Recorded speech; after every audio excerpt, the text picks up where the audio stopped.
Hello everyone, welcome back to my channel.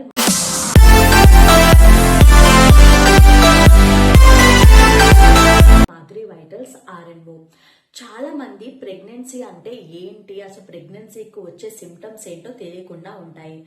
Actually ప్రెగ్నెన్సీలో వచ్చే symptoms ఏంటి, అసలు ముందుగా వచ్చే సిమ్టమ్స్ ఏంటి అనేది ఈ వీడియోలో పూర్తిగా తెలుసుకోండి. అసలు మీకు ఫస్ట్ సిమ్టమ్ ఏముంటుంది అంటే, ఫస్ట్ సిమ్టమ్ వచ్చేసేసి మీ పీరియడ్ అనేది మిస్ అవ్వడం అనేది ఫస్ట్ సిమ్టమ్ అనేది మీరు గుర్తించుకోవాలి.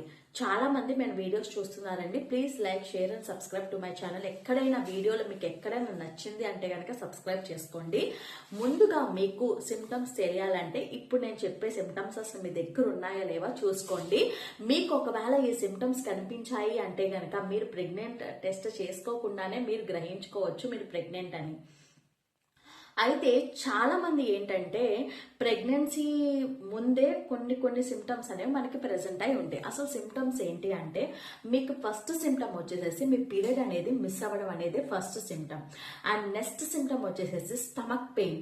ఎప్పుడైతే ఓవం స్పర్మ్ కలిసిందో ఆ కలిసిన దగ్గర మీకు పెయిన్ ఉంటుంది, పొత్తు కడుపు నొప్పి అనేది విపరీతంగా ఉంటుంది. అలాగే చాలా మందికి ఏంటంటే ఒళ్ళంతా నొప్పులు చాలా వాతం నొప్పుల్లాగా అనిపిస్తాయి అన్నమాట. ఆ వాతం నొప్పులు వచ్చినప్పుడు మీరు ఎలాంటి టాబ్లెట్ కానీ ఏం వేసుకోకూడదు. అసలు మీరు ప్రెగ్నెన్సీ గురించి వెయిట్ చేస్తున్నట్లయితే కనుక మీరు ఎలాంటి మెడికేషన్స్ తీసుకోవద్దు. ఎందుకంటే ఇది ఒకవేళ మీరు ప్రెగ్నెన్సీ అనుకోవచ్చు కదా, ఒకవేళ కాకపోయినా సరే మీరు ప్రెగ్నెన్సీ అని అనుకొని మీరు ఒకవేళ ప్రెగ్నెంట్ అయితే ఏం చేస్తారు, టాబ్లెట్స్ వాడడం వల్ల అది ఫెయిల్ అయిపోతే కష్టం కదా. కాబట్టి మీరు ఎలాంటి టాబ్లెట్స్ యూజ్ చేయకూడదు. అండ్ ఎక్కడ ఏంటంటే మీకు ఫస్ట్ కనిపించే సిమ్టమ్ ఏంటంటే మీ పీరియడ్ అనేది మిస్ అయిపోవడం. చాలా మందికి ఏంటంటే నాసియా, వామిటింగ్స్ వికారంగా ఉంటుంది, నోరంతా వికారంగా ఉంటుంది. కొంతమందికి ఏంటంటే వామిటింగ్స్ అయిపోతూ ఉంటాయి. మరికొందరిలో ఏంటంటే జ్వరం వస్తుంది, టెంపరేచర్ కూడా చాలా హెవీగా హైగా ఉంటుంది అన్నమాట. అప్పుడు మనం ఇవన్నీ సిమ్టమ్స్ అన్ని గమనించుకోవాలి. ఫస్ట్ మనకి ఒక 15 days మనకి పీరియడ్ అయిపోయిన 14 days తర్వాత మీరు టెస్ట్ చేయించుకోవాలండి కంపల్సరీ. ఎవరైనా సరే మీకు ఒకవేళ పీరియడ్ ఆగింది అంటే కనుక మీరు 14 days తర్వాత టెస్ట్ చేయించుకోవాలి. ఒకవేళ ప్రెగ్నెన్సీ కాకపోయినా ప్రెగ్నెన్సీ అయినా మీరు ఫస్ట్ ఆఫ్ ఆల్ మీరు చేయించుకునే టెస్ట్ ఏంటంటే యూపీటీ టెస్ట్ అనేది చేయించుకోవాలి. యూపీటీ టెస్ట్ చేయించుకోవడం వలన మీకు ఏమైందంటే అసలు మీరు ప్రెగ్నెంటా కాదా, ఫర్దర్గా మనం మెడికేషన్స్ తీసుకోవాలా లేదా అనేది తెలుస్తుంది. ఒకవేళ కనుక నెగిటివ్ వచ్చింది అనుకోండి, మీరు ఫర్దర్గా మీరు ప్రెగ్నెంట్ అవే మెడికేషన్స్ అనేది వాడతారు. ఒకవేళ కనుక పాజిటివ్ వచ్చింది అనుకోండి, ఫర్దర్గా మీరు తీసుకోవాల్సిన స్టెప్స్ అనేవి తీసుకుంటారు, డాక్టర్ దగ్గరికి వెళ్తారు. ఇవన్నీ సో మొత్తం అన్ని తెలుస్తూ ఉంటాయి. కాబట్టి మీరు అసలు మీకు ఈ సిమ్టమ్స్ అనేవి తెలియాలనేది నా ముఖ్య కారణం అన్నమాట. కొంతమందికి ఏంటంటే బ్రెస్ట్ అనేది చాలా పెయిన్ఫుల్గా ఉంటుంది. ఇంకో కొంతమంది ఏంటంటే అదే నేను చెప్పాను కదా, టెంపరేచర్ రైజ్ అయ్యింది, నాజియా, వామిటింగ్, అలాగే స్టమక్ పెయిన్, చాలా బాడీ పెయిన్స్ వస్తాయి, మీరు లెగలేని పరిస్థితిలో ఉంటారు, అంత బాడీ పెయిన్స్గా ఉంటాయి అన్నమాట. అప్పుడు మీరు ఏం చేయాలంటే టెస్ట్ అనేది చేయించుకోవాలి. ఎప్పుడు చేయించుకోవాలి, 14 days తర్వాత, మీరు పీరియడ్ అయిపోయిన 14 days తర్వాత మీరు టెస్ట్ అనేది చేయించుకోవాలి. ఈ టెస్ట్ అనేది కంపల్సరీయా అంటే కంపల్సరీ.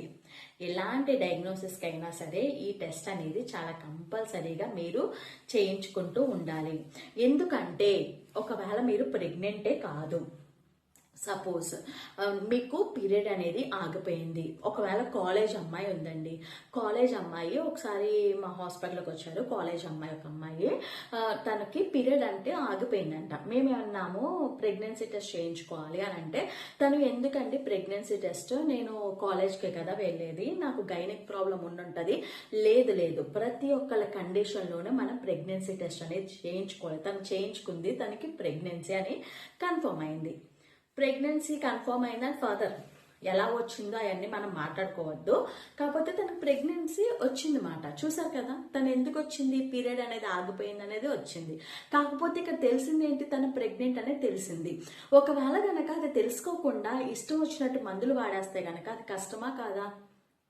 అవును కదా. ఇలాగా మనం తీసుకున్న జాగ్రత్తలన్నీ కూడా కోల్పోతూ ఉంటాము. మనం చేజారా చేసుకునేదే ఉంటుందన్నమాట.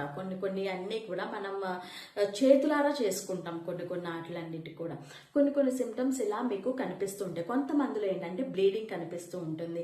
బ్లీడింగ్ అంటే ఏమీ లేదండి, ఓవం స్పర్మ్ అక్కడ వెళ్ళి స్టిక్ అయ్యేటప్పుడు మనకి కొంచెం బ్లీడింగ్ అనేది కనిపిస్తుంది అన్నమాట.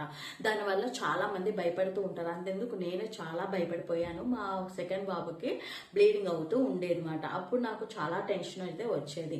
కాబట్టి ఈ సిమ్టమ్స్ అనేవి మీరు గుర్తుపెట్టుకోండి. ఈ సిమ్టమ్స్ మీకు ఉన్నాయి అంటే కనుక యు ఆర్ ద ప్రెగ్నెంట్.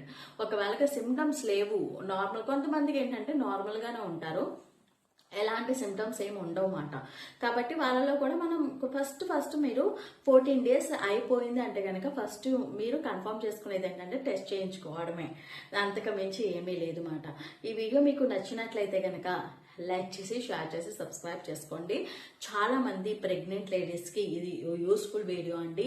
అలాగే నేను పీసీఓడీస్, మన షుగర్స్, డయాబెటీస్, హైపర్ టెన్షన్ ప్రతి ఒక్కటి కూడా నేను టచ్ చేస్తాను. కాబట్టి ప్రతి ఒక్కరు కూడా మన వీడియోస్ని లైక్ చేసి, షేర్ చేసి, సబ్స్క్రైబ్ చేసుకోండి. And thank you for watching this video. Love you all. Bye.